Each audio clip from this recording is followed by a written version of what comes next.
She looked at me at my own son's dinner table, smiled the smile of someone who has already decided what you are worth, and said, "Oh, that's so sweet that Ryan still includes you in things."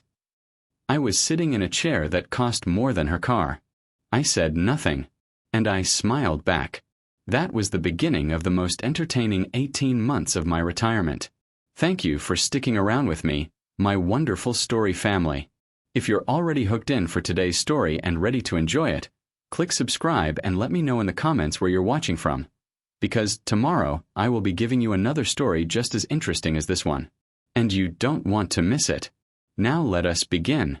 Let me tell you something about being old and wealthy in America. Nobody believes you.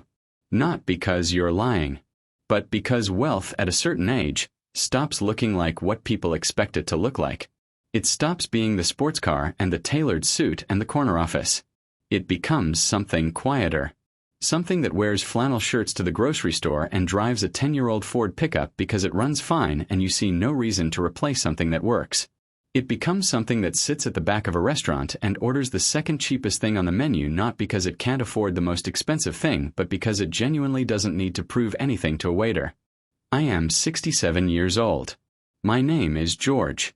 And for the better part of 18 months, my son's wife was completely, confidently, spectacularly wrong about who I was. I want to be honest with you right from the start. I am not a perfect man. I have made mistakes in my life that I carry with me the way old men carry old injuries.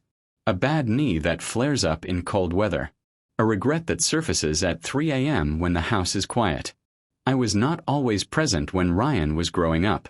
His mother and I divorced when he was 11, and I threw myself into work in the way that men of my generation did when they didn't know how to process pain. Completely, obsessively, at the cost of everything else. The work paid off. Handsomely. Quietly. In ways that don't show up on the outside of a man who drives a 10-year-old pickup and shops at the same hardware store he's been going to for 20 years. Ryan and I had rebuilt our